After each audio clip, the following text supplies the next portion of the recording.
आज मैं इनोलेट द्वारा कार्बनिक संश्लेषण जो कि ऑर्गेनिक केमिस्ट्री में 3rd A यूनिट है उसका आगे का पार्ट ले रहा हूँ। इसमें हम ले रहे हैं विषम चक्रीय यौगिक का निर्माण। तो हम पहले विषम चक्रीय यौगिक के निर्माण के लिए हम ये देखते हैं कि पहले हमने एसिटोएस्टिक एस्टर से गामा डाइकीटोन बनाया था। गामा डाइकीटोन ये हम बना चुके हैं, गामा डाइकीटोन। और गामा डाइकीटोन की एक बार मैं स्ट्रक्चर यहाँ बना देता हूँ।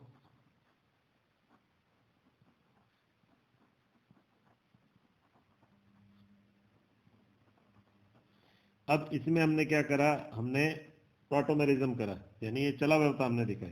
चला व्यवता से क्या हो जाएगा, यहाँ पर ये इस तरह से अल्फा पोजीशन वाला आ गया इधर हाइड्रोजन OH OH, इधर हमने करा CH3 और ये करा CH3। अब ये जो बना ये तो हुआ डाई कीटो फॉर्म हो गई, डाई कीटो फॉर्म हो गई। और ये कौन सी हो गई, डाई इनोल फॉर्म। तो ये डाई इनोल फॉर्म हो गई।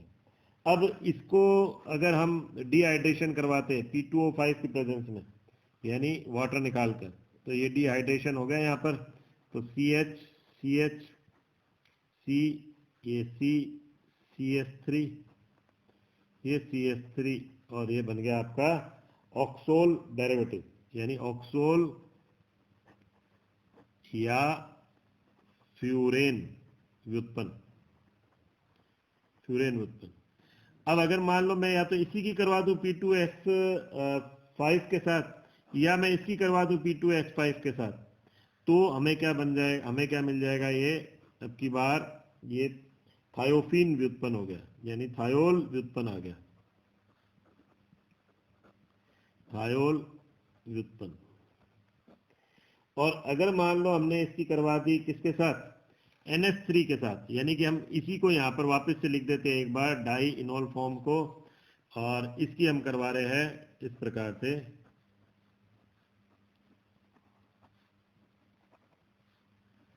OH OH NH H H, या तो हम इसी की डायरेक्ट करवा दें NH3 से, और या फिर हमने इसकी करवा दी डाई इनोल फॉर्म की, या तो ऑक्सोल की करवा दी NH3 से, या हमने इसकी करवा दी। तो हमें क्या मिल जाएगा अब की बार, ये इस प्रकार से CH CH C C CH3 CH3 NH। तो ये जो हमें मिला, ये मिला पायरोल व्युत्पन्न।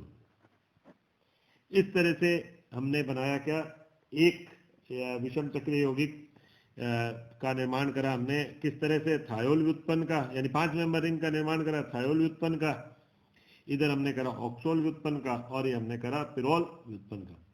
अब हम इसी में दूसरा तरह का करते हैं, वो ऑक्साजोल व्युत्पन्न। अब वो हम बना रहे हैं इसमें, यानी वो किस प्रकार से होगा। तो हमने लिया, जैसे हमने लिया एसिटोएस्टिक एस्टर लिया, दूसरा पार्ट हो गया इसी के अंदर, यानी विषम चक्रीय यौगिक में ही पहला तो हमने क्या करा, ये 5 मेंबर रिंग बनाए, इसके अंदर 5 मेंबर रिंग हो गए यहाँ पर।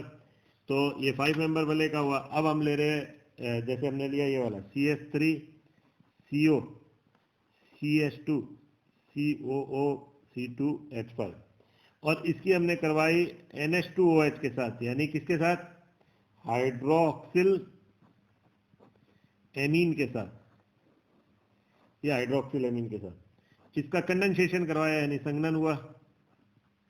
संघनन करवाने पर क्या हुआ, CH3CNOH, और ये आपने कर दिया यहाँ पर CH2COO C2 H5, और ये H2O निकल गया यहाँ से।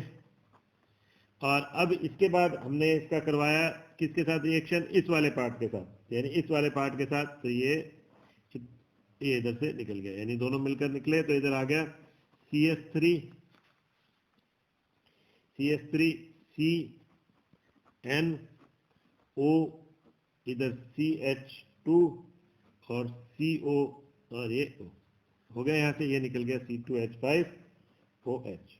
तो ये बना ऑक्साजोल व्युत्पन्न।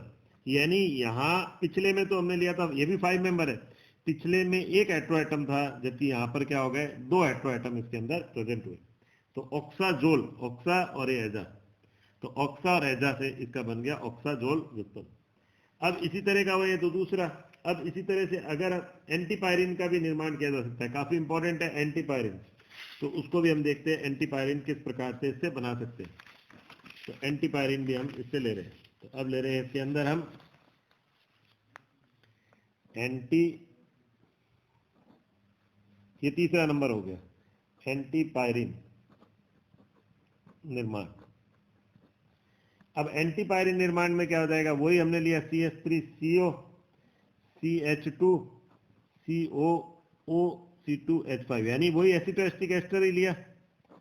और अब इसकी हम किससे करवा रहे हैं, इसकी करवाई हमने NH2NH और ये हो गया C6H5, ये क्या हो गया, फेनिल हाइड्रेजीन, यानी फेनिल हाइड्रोजीन के साथ करवाया। तो ये कंडेंसेशन हुआ यहाँ पर भी, और ये भी यहाँ से H2O निकल गया। तो अपने पास क्या प्रोडक्ट बना यहाँ पर, ये किस प्रकार से बना प्रोडक्ट, तो ये आया आपके CH3CN CH2CO और N और C6H5, यहाँ निकल के आ गया H2O निकल गया, ये रहा H2O निकल गया और C2H5OH निकल गया। अब ये रहा। अब इसके बाद ये टॉटोमेरिज्म दिखा रहा है, CH3CNH, यानी ये वाला हाइड्रोजन इधर आ गया और यहाँ डबल बॉन्ड आ गया CHCON C6H5, और फिर हमने इसकी करवा दी, इसकी हमने करवा दी डाईमेथिल सल्फेट के साथ। तो डाईमेथिल सल्फेट के साथ करा तो ये हाइड्रोजन क्या हो जाएगा, सब्स्टिट्यूट हो जाएगा। यानी हमने कैसे करा, CH3C CHN CH3 और इधर की तरफ आ गया CON C6H5, तो ये हमारे पास बन गया एंटीपायरीन। और लास्ट इसमें हम रिएक्शन करवाते हैं चौथा, वो है यूरिया के साथ। तो ये एक तरह से हम देख रहे हैं कि सभी की सभी हेट्रोसाइक्लिक कंपाउंड बन रहे हैं। तो अब चौथा हो गया यूरिया के साथ, ये भी काफी इंपॉर्टेंट पार्ट है।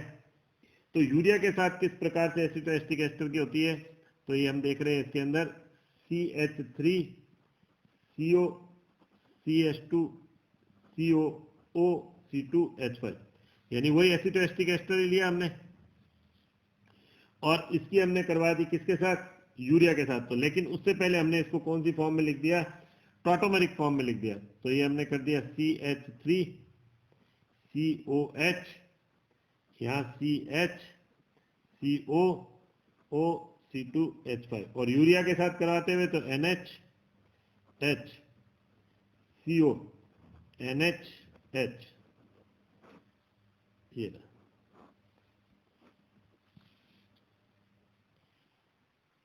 तो ये आपके आ गया CH3C CHCO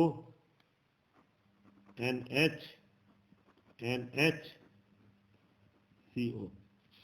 यानी ये क्या बन गया आपके 4 मेथिल यूरेसिल, 4 मेथिल यूरेसिल का निर्माण हुआ।